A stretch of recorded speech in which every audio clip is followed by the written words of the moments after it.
Good evening. Welcome to Aloud. I'm Louise Steinman, the program director for the Library Foundation of Los Angeles. Thank you very much. And now tonight we welcome Chimamanda Ngozi Adichie in conversation with Faith Adiele. Chimamanda is the author of 3 novels. Her first, Purple Hibiscus, was set in post-colonial Nigeria. Her second, Half a Yellow Sun, about the Biafran War, won the UK's Orange Prize. She's also the author of a collection of short stories, The Thing Around Your Neck, which was shortlisted for the 2010 Commonwealth Writers' Prize. Chimamanda lives between Nigeria and the United States, and her new novel, Americanah, moves among 3 countries, Nigeria, the United States, and England.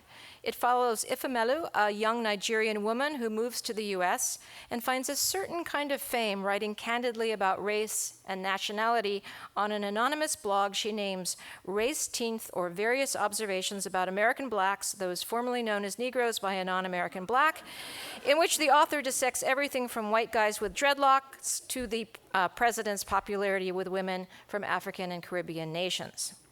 Adichie has said that it was her fellow countryman, the late great Nigerian writer Chinua Achebe, who gave the confidence that people like her, a girl of Igbo descent, could exist in novels.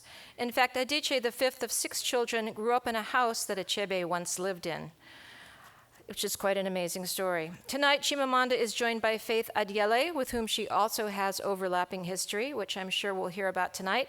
This is the first time they've been united in an onstage conversation. Faith is the author of the critically acclaimed memoir, Meeting Faith, an account of becoming Thailand's first Black Buddhist nun. Faith was the writer, narrator, and subject of the PBS documentary My Journey Home, which is based on her life growing up with a Nordic American single mother and then traveling to Nigeria as an adult to find her father and siblings. She just finished up her term teaching as a distinguished writer at Mills College, and she's wrapping up another memoir, Twins Growing Up Nigerian Nordic American, which is a great title. Please join me in welcoming Chimamanda and Faith to the Los Angeles Public Library. Thank you.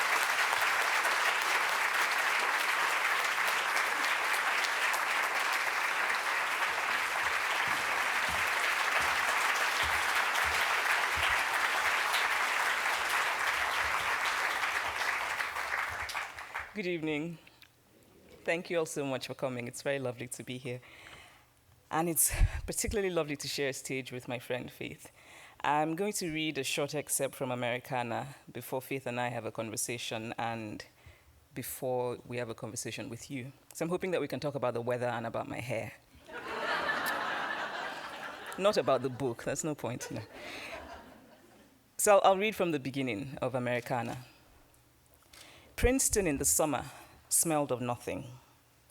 And although Ifemelu liked the tranquil greenness of the many trees, the clean streets and stately homes, the delicately overpriced shops, and the quiet, abiding air of earned grace, it was this, the lack of a smell, that most appealed to her. Perhaps because the other American cities she knew well had all smelled distinctly. Philadelphia had the musty scent of history. New Haven smelled of neglect.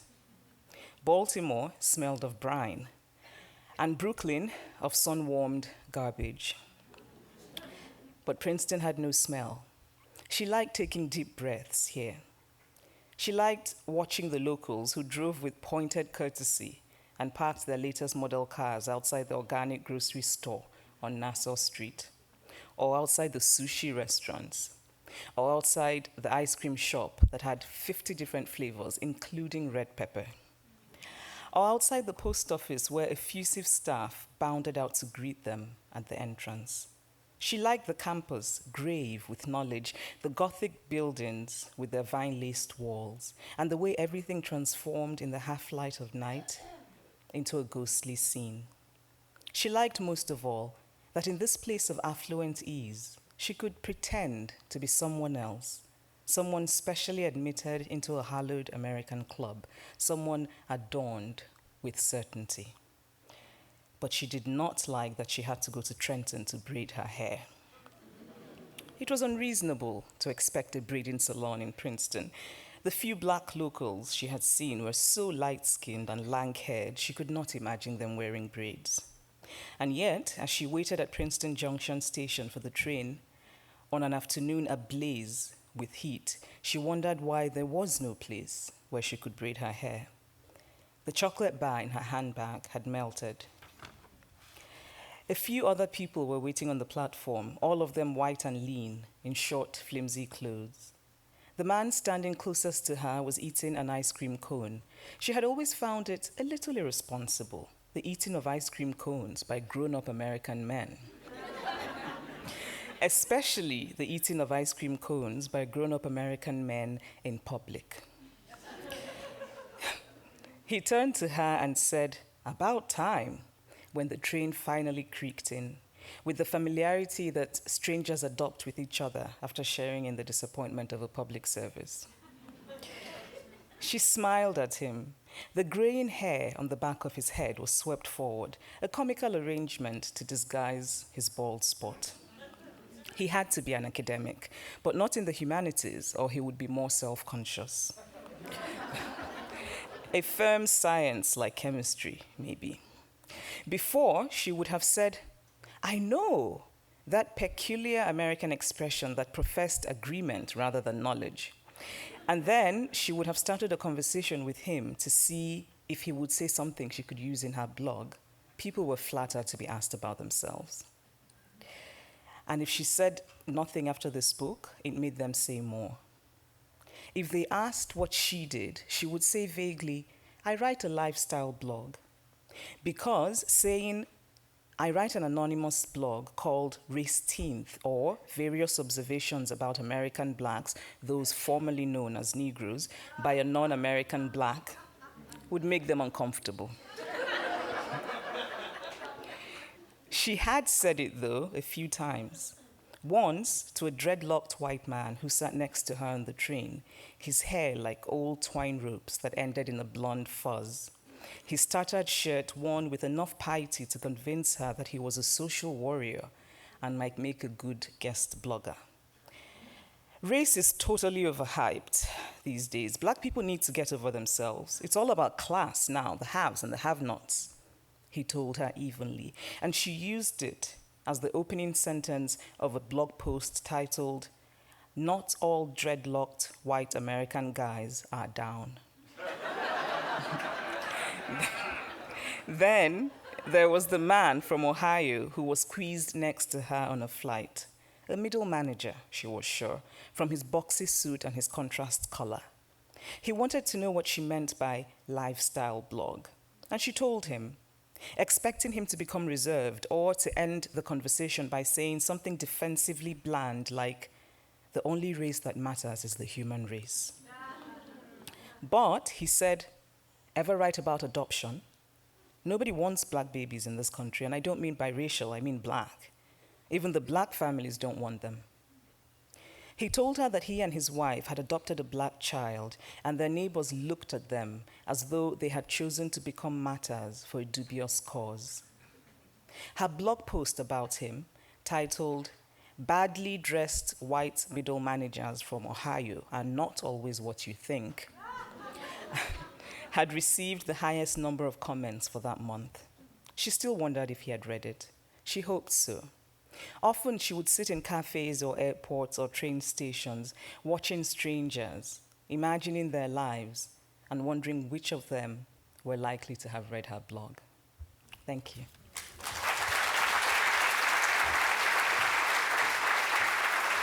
Thank you so much. And welcome to everyone. Thank you so much for coming out. And thank you to everybody here at the Library Foundation, Louise, and Maureen, Sarah, and of course to Chimamanda.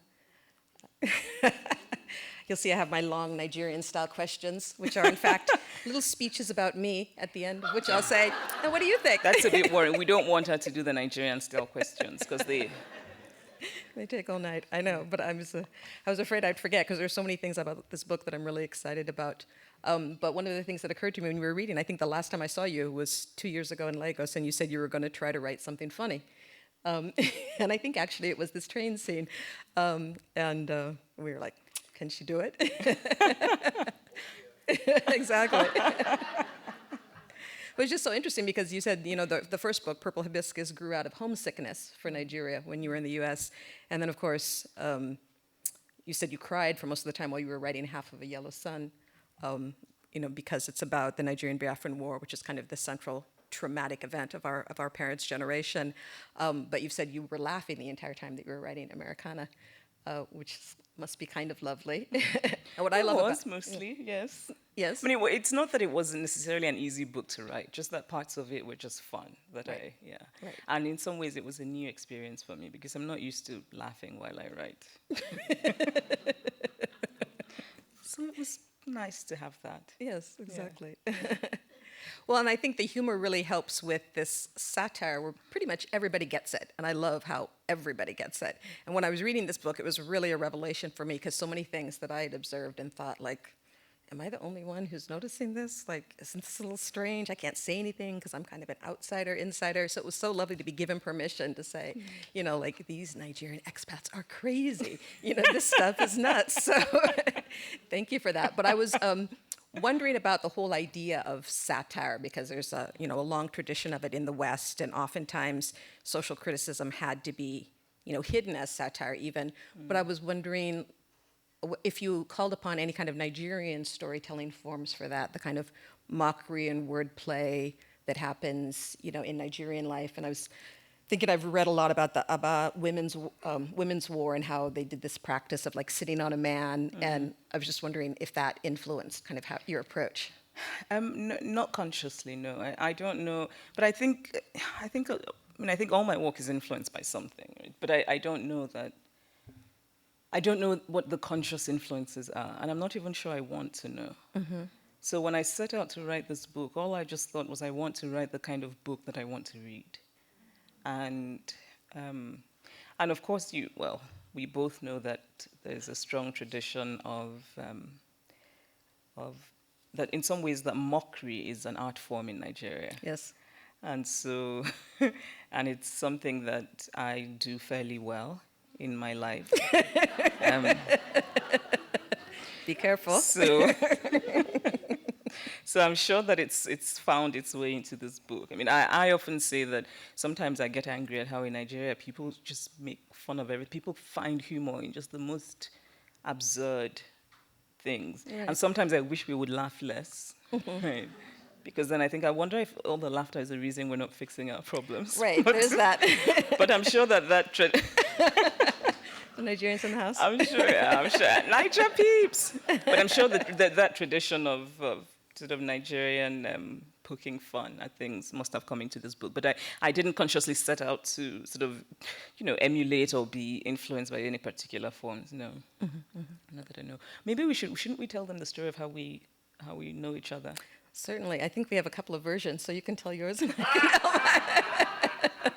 They're all true. Just like my husband and I, we have different versions. Yeah. Truth is all relative. So I grew up in Nsukka, which is a small university town. And when I was in primary school in Nsukka, and primary school was actually where I learned everything I know today. So I went to a wonderful, really, this is true. I stopped learning in grade 6. But my one of my closest friends in primary school was Faith Adiele, who Adanna was known not only for being very beautiful, but she had very thick, long hair. So we would all like to play with Adanna's hair. This is true in grade 2 and grade 3. And then, I remember maybe when I was in secondary school reading Ebony or Essence. And then seeing something about the Adiele family. And I thought, wait, what? Because, of course, at the time, reading American magazines, particularly Essence and Ebony, were sort of highlights for people like me. And then it turned out that there was an article about the Adiele family and that they had an American sister. And her name was Faith Adiele. And there's a picture of her, and I was stunned at how much she looked like Adanna.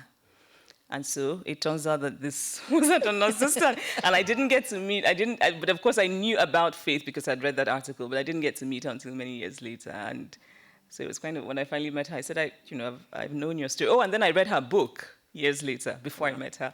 Before? And wow. Yeah, I'd read you. You're good. So it was just really, and then Faith came, and we spent some time in Lagos together, and I remember teasing her and saying, you're the Adiele daughter who was raised in America, but the Igbo gene in you is very strong, because she had all of these opinions about the people in her village who were trying to, how she was really tough, and she had this strong Igbo woman, fierce, I don't take rubbish, and I thought, oh my Lord, these genes are strong. So anyway. So it's nice to share the stage with my Igbo sister. Thank you.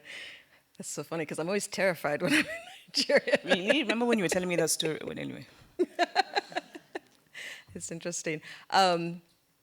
The story around that, it was, I was raised here and I met my family when I was 26 and we took that photo and it was interesting because I didn't write about it for a long time and then we were preparing to go back to Nigeria with PBS to make a documentary and Essence had just sent me that article and I just happened to have it in my bag because when we got there, the fixer wasn't there was nobody to help us at the airport. There were just a bunch of military guys with their arms folded looking really fat and happy at us with all our camera equipment. And so they were like, who are you? What's going on? You're smuggling. They were going to, put us in jail for sure. And then finally the cameraman said, this is all her fault. It's all about her. And so they all turned to me and they're like, who are you? And I luckily I had the Essence article, so I whipped it out. Thank God I had remembered. And so they all sat down and they read with their little fingers across aloud, all the little generals. And there was one Igbo among all of them, and he was so happy and puffed up and proud. And so then they called the porters and they carried our bags for us so we got in. So thank God for that article. This is how to survive. The trick is to make sure that there's an article about you. And actually, make sure you have a Nigerian parent. Yes, have a Nigerian parent. Always carry an article, something like that. So, yeah. So then I heard about you when I was looking for you. So I went to Nsukka. I went to your house. We were knocking on the door. Nobody was there. And then finally, did you really? Yeah. Because I'd heard about you. So I was like, I must find. So we did a little pilgrimage, that terrifying drive from Enugu to Nsukka, and went knocking on your door. And then later, I found you at a wedding. Around the pool. Yes. Yeah, right. Okay, let's talk about the book now. Yeah, that is apropos of nothing. Just useful background information. Exactly. And clearly, I didn't get Adana's hair. Yeah. I'm not saying anything. I know. I think we need to talk about hair. I was going to leave it alone because every single review I've read starts with that scene. And I'm like, there are 475 other pages, my friends. But they all talk about that scene. And I find that really interesting. But you've called it a novel about love, race, and hair, which I think is really wonderful. And, of course, there's the traditional story of love interrupted. But, there's all sorts of other love, too. I thought it was a bit of a love letter to Nsukka, to that kind of multicultural university community. And then there's Ifemelu's journey to kind of love her hair, which I think you might relate to. I saw you on some Nigerian program saying, I've fallen in love with my hair now that I know all that it can do. And the woman anchor was not having it. It was like, no. Oh, right. Yes, I remember that, actually. I walked into the studio. This is a TV station in Lagos. And she said to me, how do you handle that? And by that, she meant my hair. She sort of, what do you do with that? That was so interesting. But yes, this conversation is a hard one to have about hair. So I think it's interesting how you're putting the personal and the political there together, and kind of the love as being part of that struggle. Yeah, and you're right about. I think also Americanah it's about love. It's me wanting to write this unapologetic, lush, and slightly ridiculous love story in the manner of love stories. Because I like love stories of that sort. But also it's love of reading. I think this book is also about just the love of books. How Obinze loves books, how he makes Ifemelu come to love books. It's a love for home. You're right. Nsukka is a town that means so much to me, and I think in some way all of my work is about Nsukka and about and I think of the slight romanticizing of my childhood. This was a very happy childhood. Yeah, exactly. And Ifemelu, not just coming to love her hair, but also just coming to love the most authentic version of herself. I see this book as Ifemelu shedding the layers of falseness as she moves, sort of as we watch her grow and change, and hair is part of it. And hair, I'm interested in hair. I wanted to write about hair, and when lots of people have said, well, why hair? And I think if I wrote about baseball, nobody would ask me why baseball. Right. But somehow when you write about natural black, it's like, why? Well, why not? It's interesting. And also, I think it's very layered. I'm interested in hair on the level of hair, but also on the meanings, really, and the layers that it has. And I want to say that the reason I started to wear my hair natural was because I had this moment of self-realization and black pride. But really, I didn't. I just stopped because I hated what the relaxer had done to my scalp. Right, so that's really why. I'd come to the US. I couldn't afford to go to a hair salon. I thought it was ridiculously expensive. Yes. To get a relaxer. And so I went and I bought the thing in the drugstore and I did it myself, and it was a disaster because, in Nigeria I was used to going to a hair salon, and suddenly I have to put this thing on my scalp, and I came out with numerous little burns on my scalp, and I just remember thinking, why am I doing this? And I won't do this anymore. And it actually took a long time, but it didn't mean that I then immediately liked my natural hair, because I didn't. No, I would still hide it, braid it, that sort of thing. And so it took a while for me to come to like it and then to love it. And now I am obsessed. It's ridiculous. The reason it took me, I have to say, the reason it took me 5 years to finish this novel is because I spent 4.5 years watching YouTube videos of natural hair. I think the women here with natural hair know what I'm talking about. There's right. There's an incredible subculture. I didn't know that. Oh, Lord, God. I recommend it to everyone. Please, male, female, white, black, Asian, other.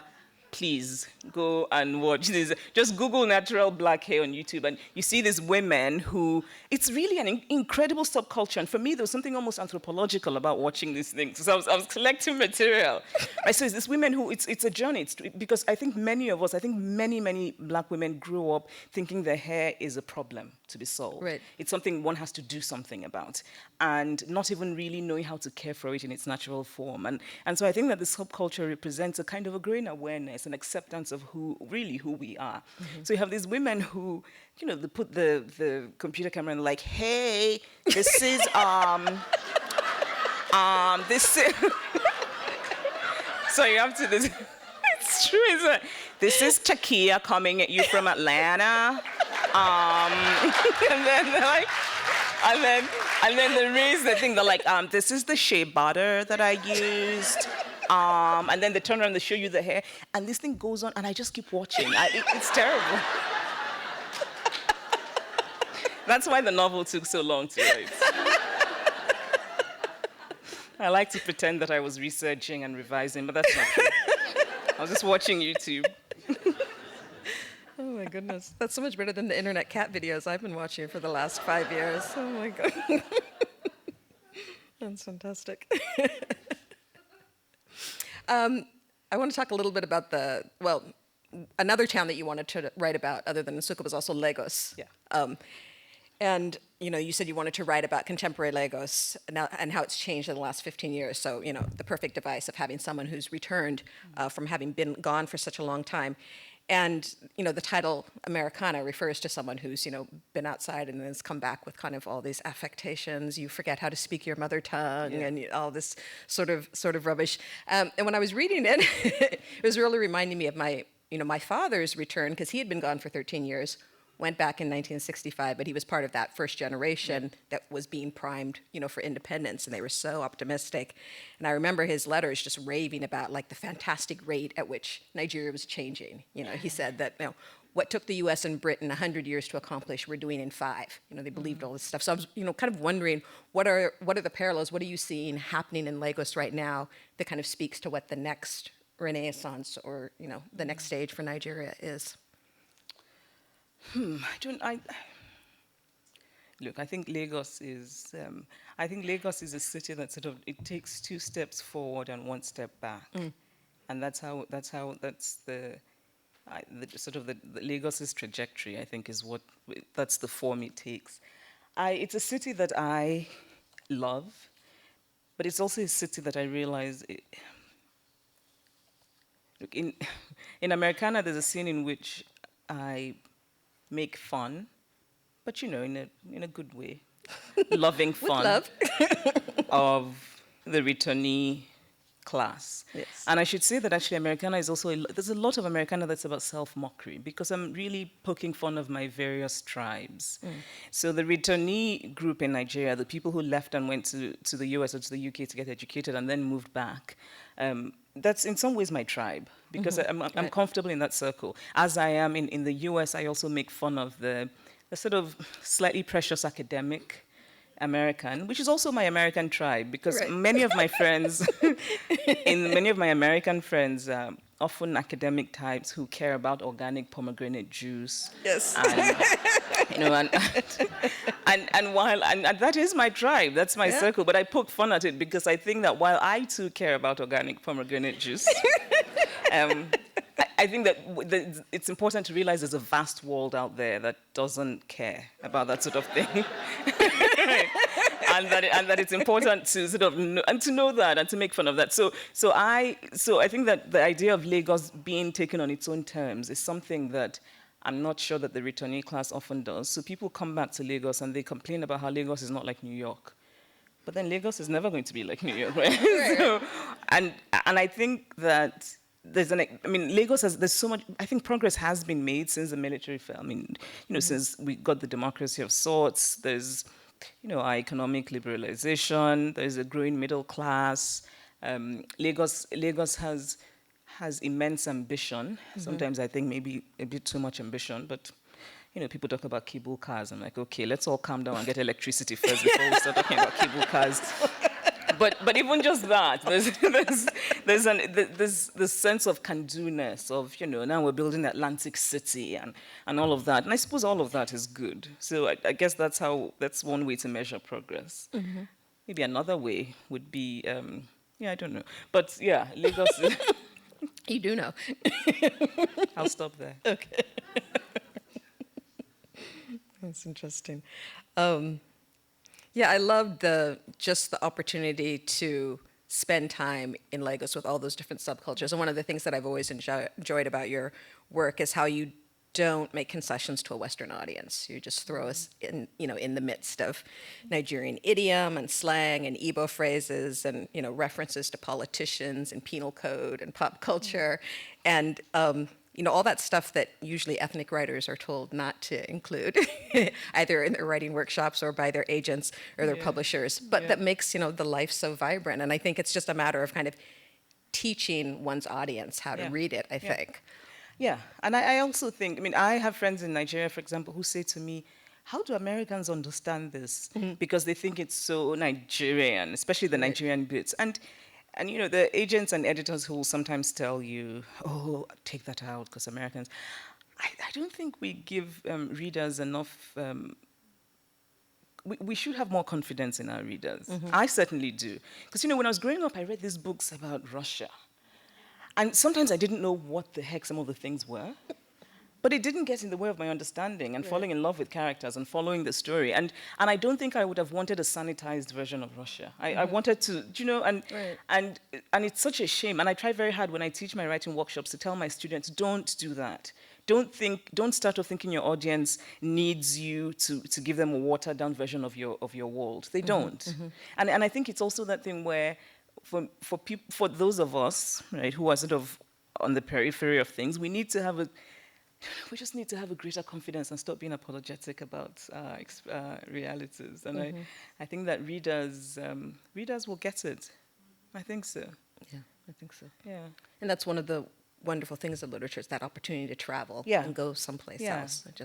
Once you allow yourself to not be freaked, oh, there's a foreign word, to really enter. And then you feel smarter when you're done. So it's fantastic. But you've mentioned how Nigerian readers aren't as interested in all kind of the racial commentary that you've got going on. They're excited about the characters, of course, because they recognize these people, and they want to know what happened to them. And I see that your publisher in Nigeria has got, they've been tweeting, asking readers who their favorite characters are. Really? Yes. There's so many, there hasn't been a critical mass. No one's won at this point. But I thought that was an interesting approach, was through the characters. And so I was asking myself, who's my favorite character? And I have to say, the person who was the greatest revelation for me, who I'm most haunted by, was this Auntie Uju.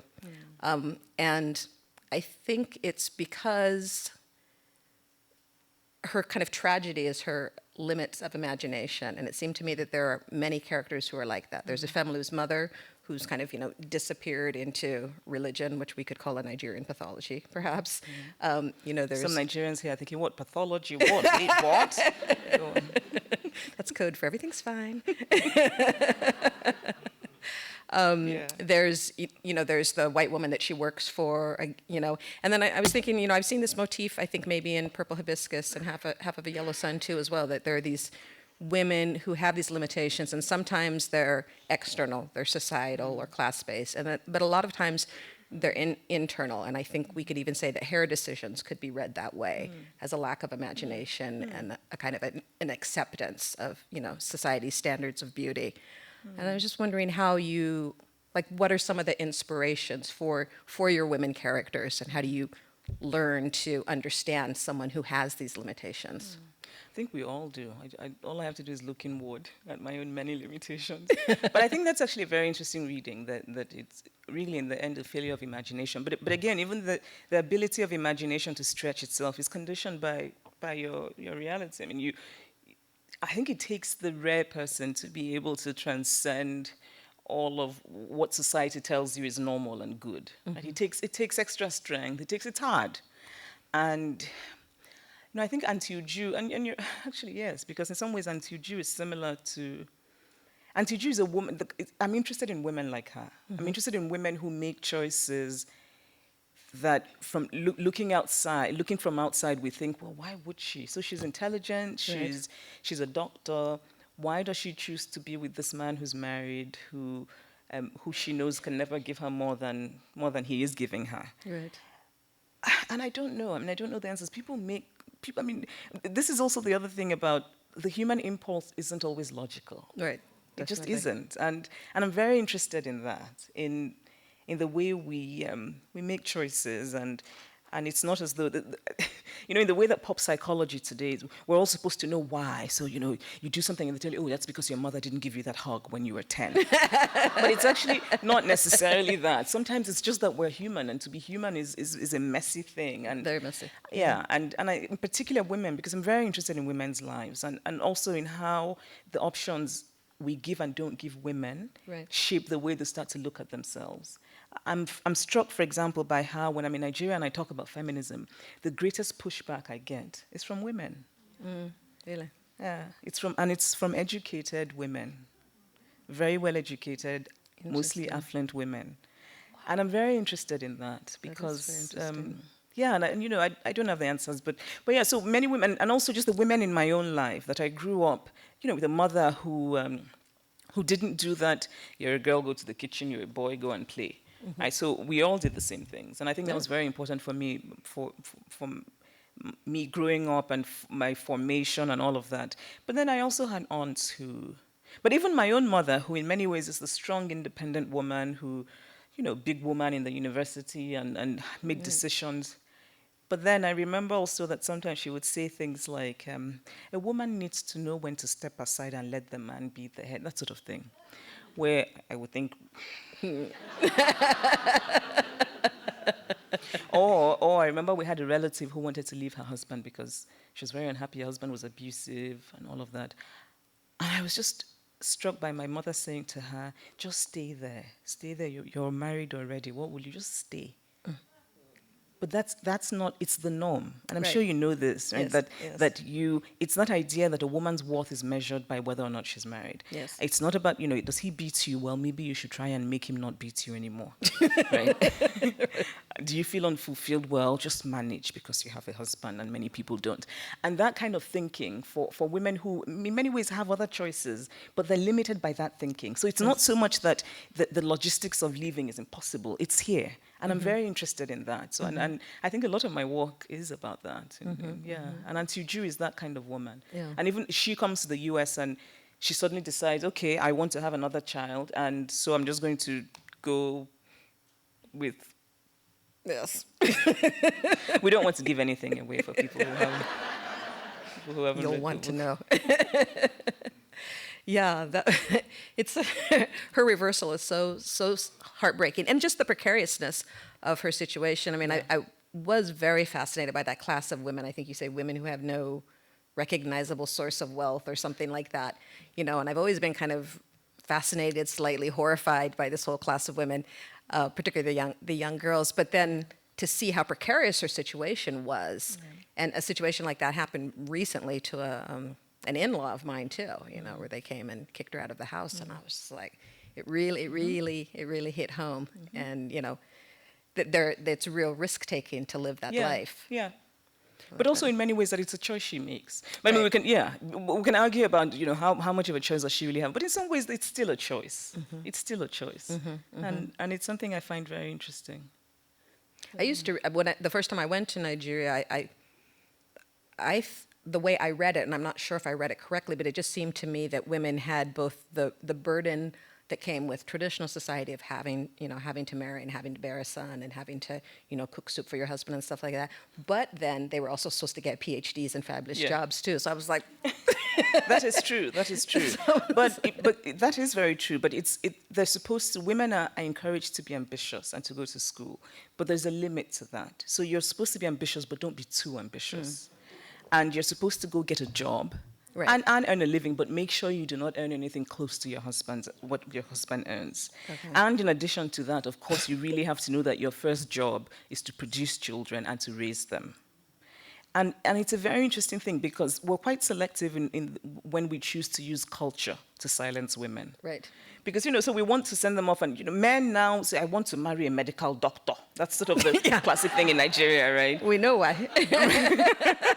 So they want that, but then at the same time, if this medical doctor decides that she wants to have an equal say, then he remembers how it's not our culture.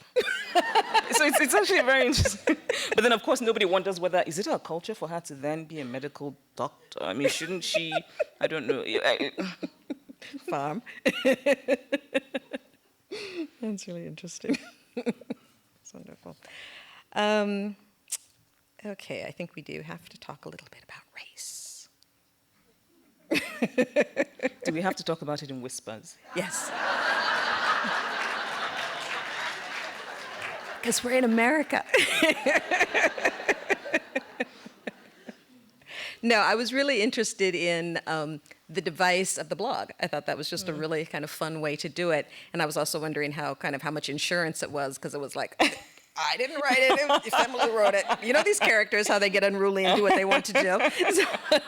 So I just thought it was a really interesting way that we have this kind of, you know, story within a story, and it's written in such a different voice. It's so sassy and, you know, really fabulous. But I couldn't help but notice some parallels between how, you know, when you came to the U.S., you weren't aware, you know, of race, and you found out, you know, no one asked me if I wanted to be black when I got here. You just are.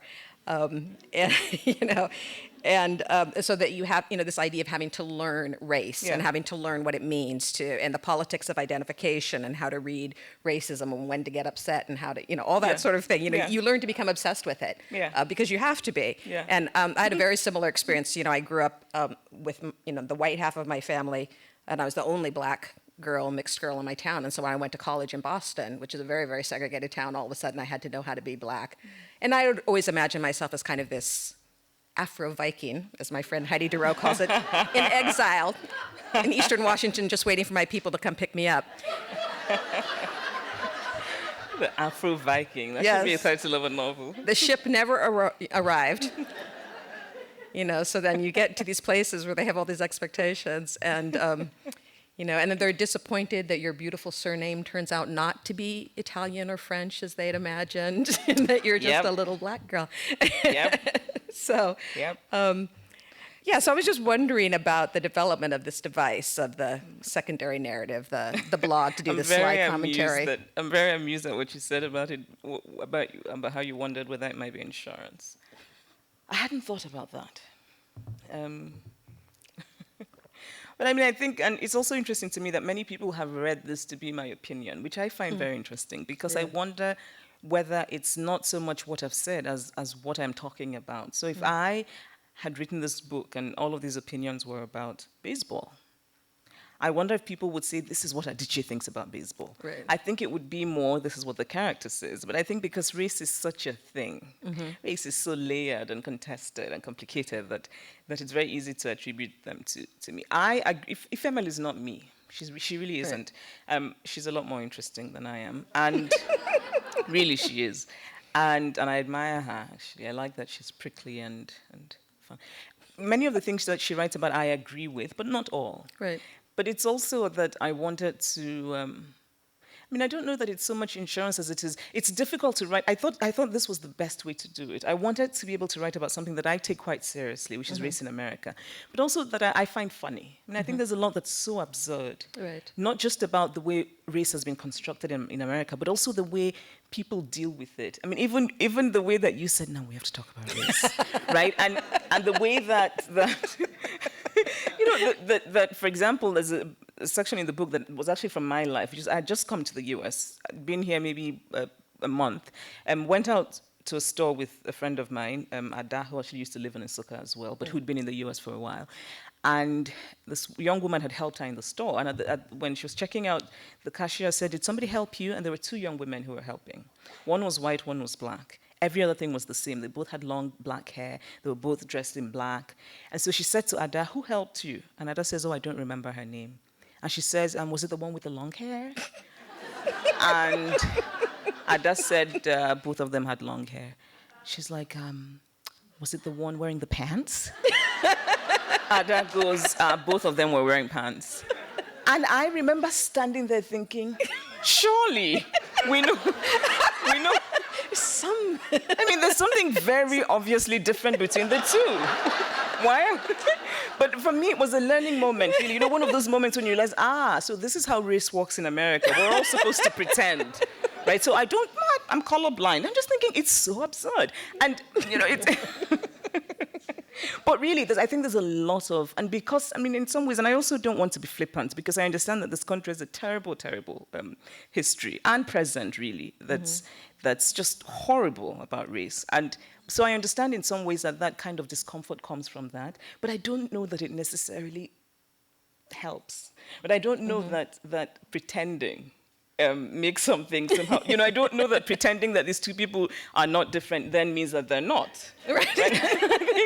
It seems to me that America hasn't quite come, and this is me, of course, as a foreigner, I'm looking in, and so I've been assigned black, but I had to learn how to be black, and like you said, I had to learn to be that I was supposed to be offended by certain things. So in undergrad, somebody made a joke about, somebody said something to an African-American girl in my class and said fried chicken. And people said, "Oh my God," and I was confused. You know, I thought, what's wrong with fried chicken? Why I'm like, why is that a bad thing? And even my asking was not well received. So even my saying, "Wait, why?" People are like, "Oh no," you know. And it's not, you know, really, and so I think that layers of silence cover things, and half the time people are not saying what they think. People are curious about things, but they don't say. Right. People, you know, so it becomes this very prickly, strange thing, and really the only way to deal with it is to avoid it. But then I think that resentments simmer because it doesn't, you know, they don't go away, and the pretending that things are not what they are just. So I am fascinated by race in America. Fascinated by it. And also by the euphemisms that people, you know, often Americans will say culture, but they really mean race. Yes. Right? They'll be like, you know, I just think, this man who was talking about his daughter dating a black man, and he said, "No, I don't have a problem, it's just that it's a different culture." And I thought, the boy is an American, middle class, educated. I'm not quite sure how the culture is different. He just happens to be black, right? But he's like the culture, and it's you know it's such a I find it fascinating. So I wanted to say many of the things that often one is not supposed to say, because I think also what's very interesting to me about the US is how there's a lot of silencing. I mean, America prides itself on the surface about being a country of free speech, but really, it's a country in which you learn from the time that you're in elementary school not to say many things. And I think that where it becomes even more institutionalized is in college. Colleges, it's really about silence, really. It's about, it really is. And I was struck by it. And so I wanted this book to be, you know, where I sort of say things that I think a lot of people think, but won't say. Right. And I thought the blog would be, and also in some ways it was like inhabiting an entirely different persona, because that voice is not mine. Yes. I couldn't even read those things aloud because I wouldn't sound authentic. I don't know how to be that voice.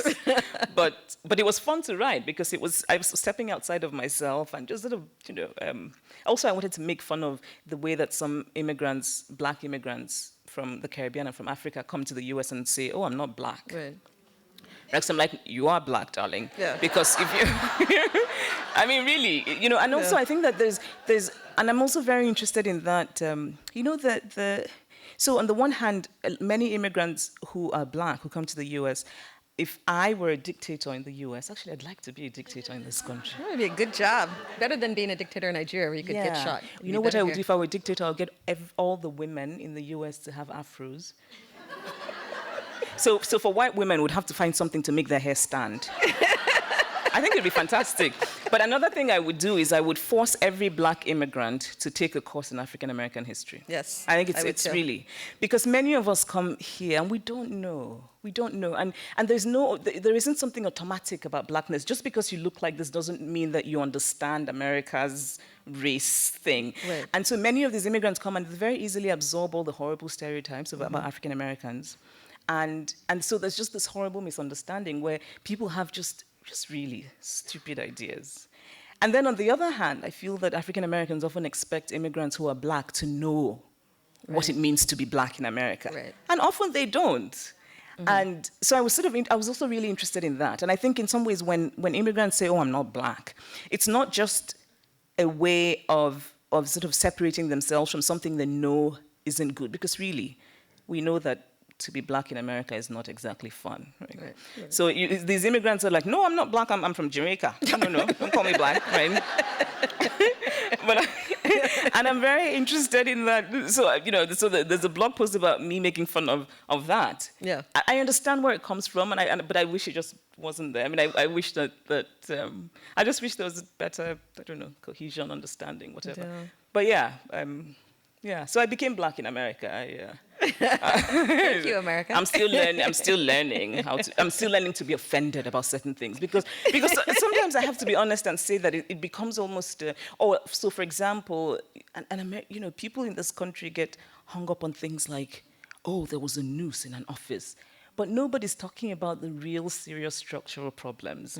So I'm a lot more interested in how and why it is that, certain people use a certain kind of drug and get incredible jail sentences, and certain people use a certain kind of drug and don't get the same sentences. Exactly. I feel that that's what should be talked about. But there's a kind of sensationalizing of very minor, silly racial things in this country and ignoring the real issues. And I've always been struck by that as well, because I think it's another way it's a larger example of that woman saying, was it the one with the long hair? Because it's it's forgetting what's really fundamental and dealing with things like, oh, noose. And Right, yeah. But anyway. Or just the kind of political correctness that goes on in the college classroom, spending so much time, dissecting words. And meanwhile, if you just go outside the gate, particularly where I live, you can just see people being shot all the time. I think and in many places, and actually in many of the cities where the very good schools are. Yeah, right. it's So very there's a much lot like of talk inside the classroom about how a ward has to be deconstructed and how and I'm just thinking, but my question is, why is that inner city the way that it is? What's the history of it? How did that happen? And what's going to be done? And let's talk about policy and the possibilities of policy, that sort of thing, right? But nobody wants to. Instead, we'll talk about the deconstructing of a word. Anyway, I'll stop there.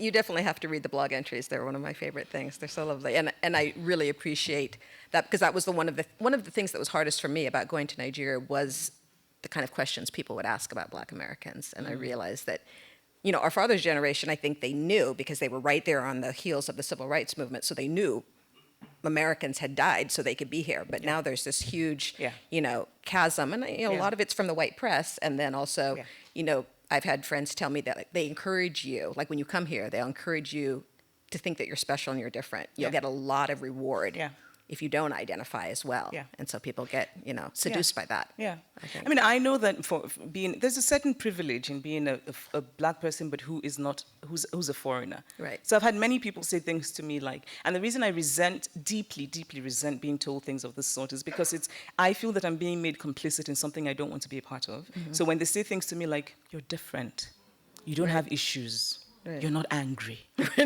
It's very offensive, because Just wait a few minutes. yeah, and I know.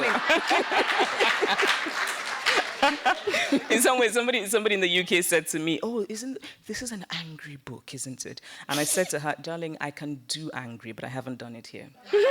Right? So, but we know when people say you're not angry, you don't have issues. You know what they're saying. They're sort of what they're saying is you're the good Negro. Right. That's right. what they're saying. Exactly. And the reason I find it offensive is I don't have the same history as the people that Right. you're maligning. And by saying that to me, what you're doing is you're discounting the validity of the history. That's really still not even just the history, still very present. Right. I read African American history and I just think, oh my Lord, right? It's not that long ago. I just read things and it's incredible to me what happened in this country. And yeah, anyway. There's so much I want to say too.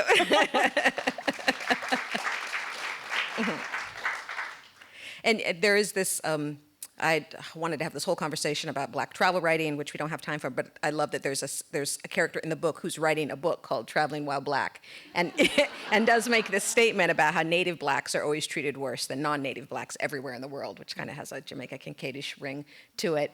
But you'll just have to find that on your own, because I think we have to switch to questions now. Am I correct? Okay, thank you so much.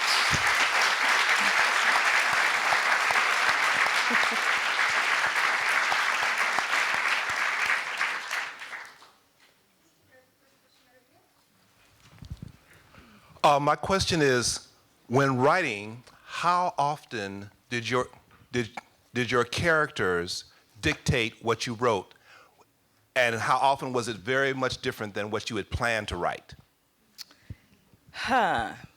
Good question, because even that I don't know. I often start off not knowing how my stories will end. I have a vague idea of what I want to do, but for me, the true joy of writing is that it's a discovery, it's a journey. I don't know what's going to happen at the end. With Americanah, I very much wanted what happened at the end to happen. So whether I then forced my will on them toward the end, maybe, but really, in the middle of the book, there were things choices Ifemelu made that I didn't necessarily approve of or want her to make. I think people who write understand this, because when you say it to people who don't write, my family, nobody writes. And so when I tell them things like, oh, my characters took over, they look at me like, they're like, should we find a psychiatrist? But yeah, so I think it's a balance. And because for me, the process isn't entirely conscious, it's hard even to know. You know, it's hard to say, really, when it happens and when it doesn't. And Question over here. My question is, I read that you started, that at Nsukka you went to school for like 1.5 years reading medicine and pharmacy, but when you got to this country, you actually switched to writing. At what point did you know that medical line is not really what you want to do, that is writing? I always knew that I wanted to write. Writing has always been what I loved and what I really wanted to do. But growing up in Nigeria, I didn't think I could ever earn a living from writing.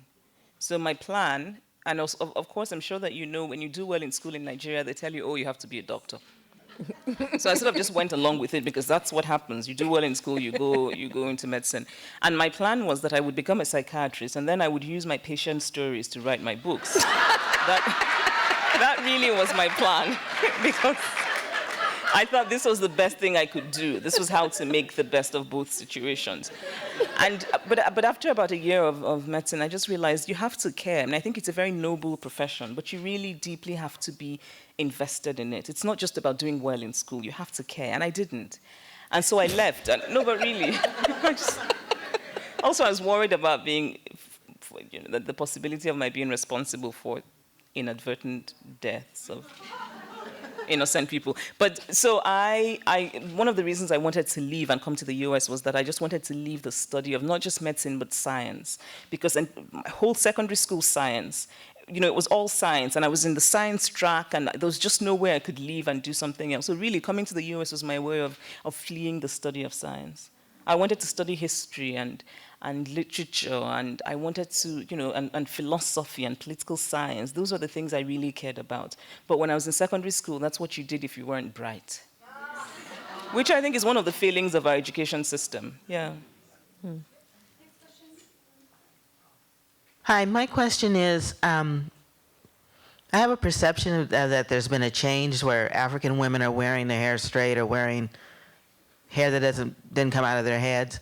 What has changed that has, because when I was in college, this wasn't the case, but what has changed that African women are straightening their hair and wearing other people's hair?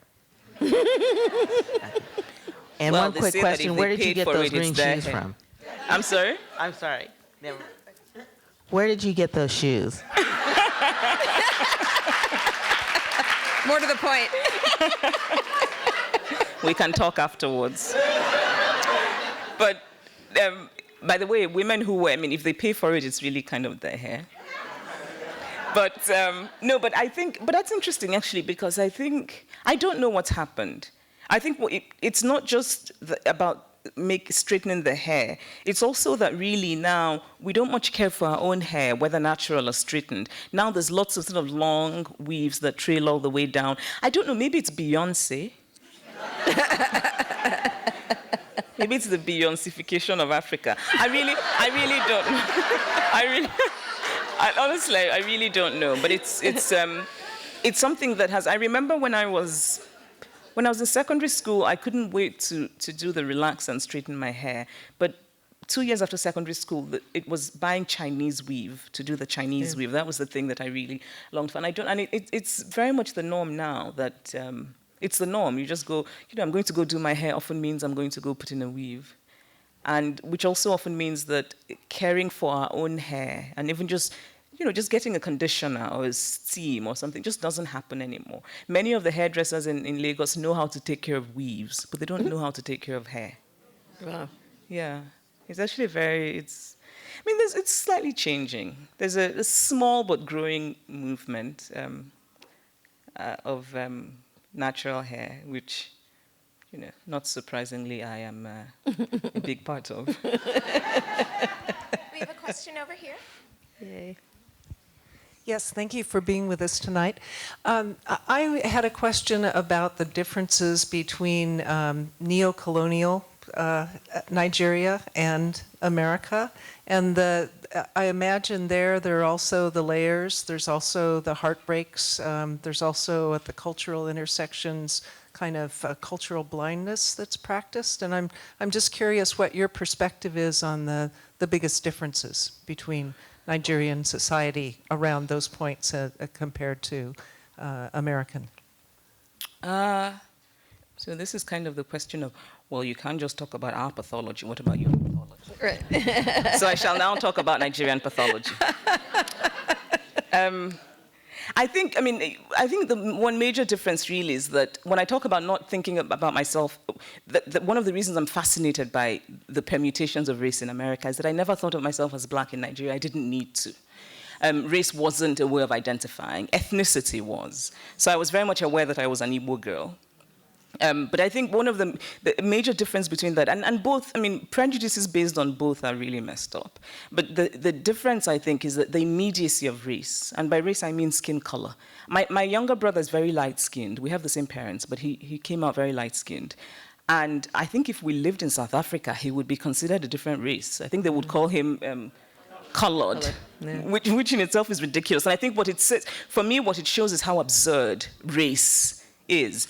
But ethnicity isn't immediate. So if I walk into a bank in Lagos, for example, you can't tell that I'm Igbo just by looking at me. I could be anything. And if I chose not to use my Igbo name, you still couldn't tell. So I could decide that my name in Nigeria is Rose Brown. And you just couldn't tell whether I was Igbo. And so if somebody in the bank, for example, didn't want to give loans to Igbo people, they couldn't discriminate against me because they wouldn't know what I was. But the immediacy of race, and the reason it's absurd and interesting for me, is it's so immediate. So if you walk into a bank in the US and somebody has decided that dark-skinned people are not good for bank loans, for example, it's immediate. You sort of walk in and already the decision has been made. And I think also in Nigeria, there's an overtness to people's prejudices, which, I mean, not that it's necessarily better, but, you know, often Nigerians are quick to tell you things like, Igbo people are so money-grubbing, right? Yoruba people are so loud. And sometimes somebody will do something and they'll be like, yeah, but that's not surprising. You know, she's Yoruba. That's why. So there's a kind of overtness to the prejudice, like, oh yeah, why is it that surprising? But you know, the ethnicity explains the behavior. And so there isn't, so that's sort of I mean, it is layered still, but there's a greater overtness to it. And I don't know whether it's more troubling or less troubling. So I know a friend, for example, who wanted to get a flat in Lagos, and the landlord said very clearly to her, I don't like to rent to Igbo people. And so she sat there looking at him like, but she said, you know, I have a job I can pay. And he goes, no, I don't like to rent to Igbo people. and you know, you're just like, but yeah, it's.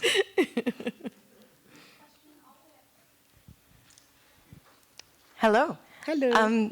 One of my favorite books is Half of a Yellow Sun, and I think I just recently read somewhere that it's being made into a movie. And I'm curious to know how involved you've been in that process, or what your take on it becoming a movie is. First of all, thank you. It's lovely to know that. Thank you. And for me, actually, it's very moving. Half of Yellow Sun. It meant so much to me, that book. And you know, that in Nigeria, that it meant a lot to people. For many people, for whom it became more than literature, it became history, yes. Right? And so it's even more moving for me that it means something to non-Nigerians. It's, yeah, I find it makes me very happy, so thank you. I was not involved in the film. I didn't want to be involved in the cutting up of my baby, really. Half of Yellow Sun is my baby, absolutely. And I think film is such a different medium. And, you know, I was happy that it was being made into a film, I suppose. But I just think books are better than films. And so I know that, no, really. And I just wish, I wish people would be more excited about, I wish people would be as excited about books as they are about film. So when the film was being cast, for example, I'm told that many Nigerians were very upset because the woman who was cast in the lead role was not Nigerian. And so I'm told that there were petitions signed online and movements launched. And my first question was, all of these people who are involved in these petitions, did they buy the book? Right? And I don't think they did. But I think it comes out later this year. I think it's going to be launched in a number of film festivals. I'm not involved. I wasn't involved at all, but I have seen the film. It's a very good film, yes. The director, who's a friend of mine, actually, whose name is B. Bandele, I think it's a very good film. It's very different from the book in many ways, but I think it's a beautiful film. So look for it when it comes out. We have a question over here. Over here. First of all, thank you for your advocacy of encouraging people to take African American studies, quote, to learn how to be black. You have to understand the underlying economics of the issue. There's a 1662 law that said that the status of the child was that of the mother, and that governed American politics up through and past the Civil War. I'm going to ask the question, but I must continue. All right. Niger style. And the significance of the noose. You must be able to encourage people to read the NAACP's 30 Years of Lynching.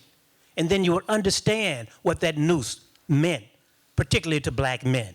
My question is for you, please, will you continue to advocate this and don't back down? I will keep that in mind.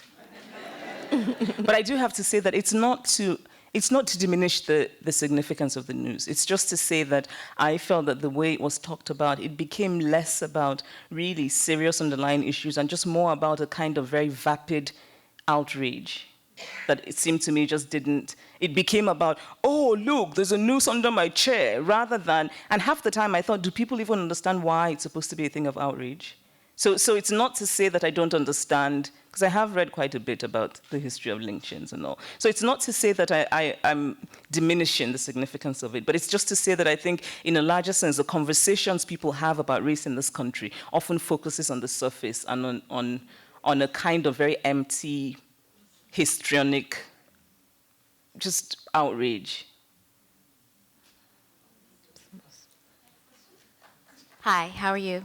Haven't read the book yet, but I'm excited to get started. I wanted to ask the question, I'm really impressed with your connection and empathy and understanding of African American people, culture, et cetera, but I couldn't help but think, I've never been to Africa, and I know you're not the spokesperson for all of Africa, but I want my money back. But I was wondering, is there this, we understand that we came from African people. I mean, if you read African American history, the Igbo are constantly talked about and how they, you know, were resilient and rebellious and, you know, difficult to capture and et cetera, et cetera, et cetera. But is there an understanding, I'll say, in your community that we are just descendants far removed from them? Is it the same way? Is it the reverse? Or do people from your community, your village, your experience in Nigeria understand that we are very much connected to them just a few generations removed, as we understand it about Africans? Does that make sense? So I shall now ascend my position as spokesperson for all of Africa. And in that position, I'm happy to assure you that my fellow Africans, all, I don't know, how many, 500 million of us? Give or take a few. We know that African American history did not start on the slave ship. It started on the continent of Africa. We know that.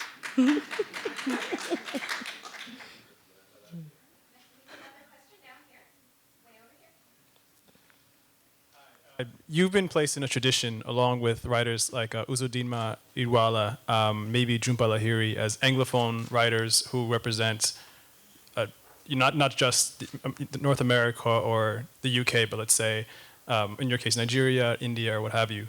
I'm wondering how you feel about being placed alongside those other writers for whatever reason, whether it's the content or just the fact that you and Uzo are from the same place. Even though he grew up in the States. How do you feel about being placed in that tradition, and how do you feel, or where do you feel your place is? I don't think about my walk in that way, and I don't think about where I'm placed and who's placed. And quite frankly, I didn't know that I was supposed to be placed with. Did you say Jhumpa Lahiri? I didn't know that. I mean, I think that as a writer, that I could look at my walk as a critic, or I could look at my work as a creative person, and I choose to look at my work as a creative person. I think it's the critic's job to talk about things such as tradition and placing people. And I also realize that, having read some critics and where they place writers, I often very strongly disagree with these placements and with these, because sometimes it's less about the subject, sometimes it's more about where you've come from. So they sort of group, if you've all come from Nigeria, they put you all together, even if somebody's work is so different. And so I don't think about that. I really don't. So I'm not sure that I can answer the question, because it's not something that I find interesting. I just don't really think about that. Take 2 more questions. Right up here. I am a blogger online. I am a natural hair blogger, so to speak. My website is called Afrolicious, but I don't blog about natural hair. And so people come, so to me it was really thrilling to encounter the blog in your book, the function of a blog and the way it constructs our identities and tells stories across time, across space, and across the digital realm. So my question to you is, where did you get this idea to use the blog in such a phenomenal way? Because a lot of activism happens on the blog, a lot of definition takes place on a blog, a lot of anger and conversation and reconstructing of histories and learning about histories happens throughout the blogosphere, both the Nigerian blogosphere, the African American blogosphere. How did you come up with that function? I used to be an avid blog reader. I think I might have read yours, actually. Afrolicious. I think so. So I haven't in a while because I'm trying to reduce my internet consumption because I find that it gets in the way of my ability to write. So I'm trying to sort of, stay away from the internet. But I used to read blogs a lot, and partly for research, really, just sort of reading blogs as an anthropologist, because I think it's also it's an honest space. It's where people say what they think, and I found it very interesting. So I read a lot of feminist blogs, a lot of natural hair blogs. Actually, there's a blog I mentioned in the book, which for a long time was my favorite blog, and it's called Pose Bougie. It's this fantastic, I don't know if anybody read it, but it's this really wonderful blog but now it's kind of slowed down. I don't think there. But anyway, so yeah, I got the idea from reading blogs. I've never blogged, but I'm an admirer of bloggers, and a very keen reader of blogs. So I got the idea, and just reading them, there's, it's that the honesty of it, the immediacy of it, the way that you can really do anything with the form. Now, the blog is such a flexible form, and that you can do anything with it, and that also it can be quite powerful. And unlike a novel, you don't need the publisher, the editor. There's something about it that's quite raw, and I wanted to. So that really, it was just from reading blogs that. So I thank bloggers like you for the inspiration. There was a woman who had her. But there's a woman who's had her hand up for a while. I just wanted to say, first of all, that this is a love story that I will carry with me for the rest of my life. And only because it hasn't been brought up, the issue of language seems to be something, somewhat of a preoccupation of the main characters. Yes. Kind of how language isn't used properly, or how Americans may be corrupted. And I just thought if you would address that for a moment. Good. I didn't say that. Ifemelu did.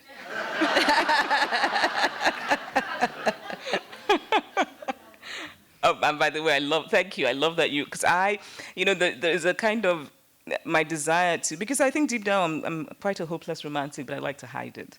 And so for me, it was also that even in writing some Obinze and Ifemelu passages, I think, right, I'd be so moved in a really ridiculous way with the loveness of it, the lushness, the ridiculousness of it.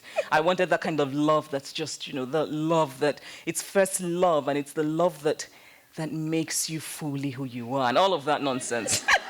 So yeah, so I'm happy that you share that. But language is very important to me, and also I'm very interested in the. And because I grew up bilingual, and I consider both Igbo and English my first languages, and I'm constantly moving between the two. And there are times when I think of something and I can't express it. English is not sufficient, so it has to be in Igbo. And other times when I'm speaking Igbo, I can't really, so then I go to English. And of course my English is not an American English. And when I came to the US, I came with the slight arrogance of the person who was well versed in English, as my father would say, the Queen's English. So then I came to the US, and I remember being struck by, what are these Americans saying? Right? First I thought they can't spell, right? And of course what's terrible now is that my spelling is entirely American, which my father is horrified by. So sometimes when I write, and so if I write color, my father very gently will add the U. Because it's like, no, this is not the right spelling. So my spelling, but it was just, and I think it's the two Englishes. So in some ways for Ifemelu, and of course it's also about, it's language as a way of communicating, but also language as a sense of identification, a sense of self. So Ifemelu, when she's early on, she starts to do a very good American accent. And then at some point, she lets go of it because it's one of those false layers that she has to let go of to become her real and authentic and true self. And so I think for me, language is not just language. Language can mean many other things. And actually, very much like Ifemelu, I did a very good American my first few years. And was very convincing over the phone, because that's when when people think you're American on the phone. But when customer service people in stores think you're that's when you've sort of achieved the. But But then I remember one day thinking to myself, I'm going to stop this. And my whole thing was, what will I, if there's an earthquake and you're asleep, and there's an earthquake, and then you're woken up, right? And you're told there's an earthquake, in what accent will you speak? And whatever. And I said that, and I said, that's how I want to sound. Because I realized it, but it's true though, and so in some ways... Who thinks about these things? Well, it's true, that's what I thought. And I thought that's the, but it's not, again, it's language, yes, but it's a deeper thing. It's about, at least for me, it was about just being true to myself, being who I am, because it takes so much more of an effort to be false. And you waste that energy of falseness that you could have channeled into, I think, more productive things. I think I started writing better when I stopped doing my American accent. It's true. And so my whole life I said water. It takes an effort to say water. And so that extra energy that I have saved, I direct to my writing.